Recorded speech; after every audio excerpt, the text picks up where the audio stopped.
الله أكبر الله أكبر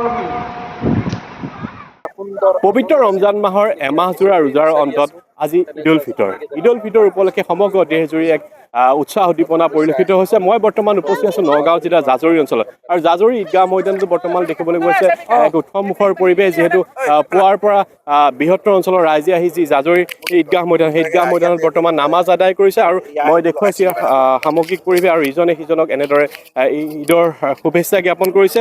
সতীৰ্থক দেখুৱাবলৈ আহ্বান জনালোঁ ইয়াৰ সামগ্ৰিক পৰিৱেশ। বৃহত্তৰ জাজৰি অঞ্চলৰ যি ইছলাম ধৰ্মাৱলম্বী লোকসকল ইয়াত আহি উপস্থিত হৈছে আৰু এনেদৰে জাজৰি ঈদগাহ মৈদামত সমূহীয়া নামাজ আদায় কৰিছে।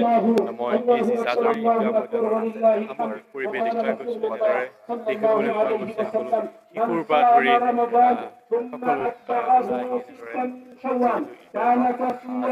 ঈদুল ফিতৰ সমূহীয়া নামাজ আদায় কৰা পৰিলক্ষিত হৈছে।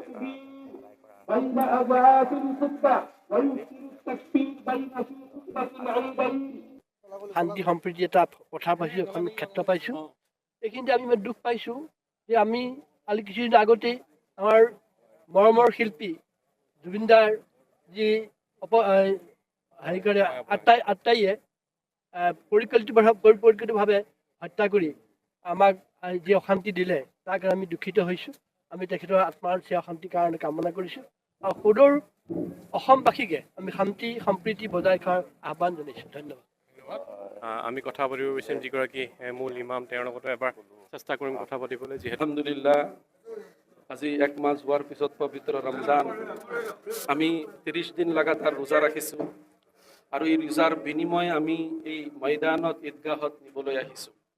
ইছলাম আমন সৃষ্টি কৰে। এই 30 দিনৰ ভিতৰত আল্লাহ ৰাব্বুল আলামিন আমাক কিছুমান ছিষ্টেমৰ প্ৰতি অৱগত কৰাইছিল যেন মানুহ আনক ক্ষতি কৰিব নোৱাৰা, মানুহ আনক জুলুম কৰিব নোৱাৰে, মানুহ মানুহৰ হয়, এজনে আনজনক নুচৰত মদত কৰি এই দুনিয়াৰ সময়খিনি বিতাব লাগে।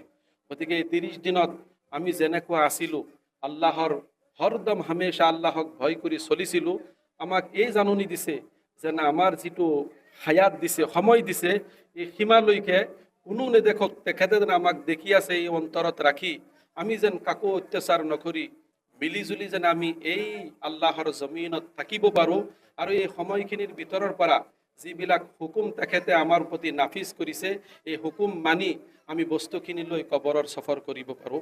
পোনপ্ৰথমে ক'ব পৰা নাই আগত আপোনাৰ দৰ্শকসকলক ঈদৰ শুভেচ্ছা জ্ঞাপন কৰিছোঁ আৰু অসমবাসীলৈ ঈদৰ শুভেচ্ছা থাকিল। আমি প্ৰত্যেকেই আল্লাহৰ ফৰমান হ'ল কাকো কষ্ট নিদিয়া, কাকো জুলুম নকৰা, আমানৰ সৈতে থাকা। আমি তেনেকুৱা নিয়ত কৰিছোঁ। আজি মাফ খুজিছোঁ যেন আল্লাহ আমাক মাফ কৰি দিয়ে। আপোনালোকে আমাৰ কাৰণে দোৱা কৰিব।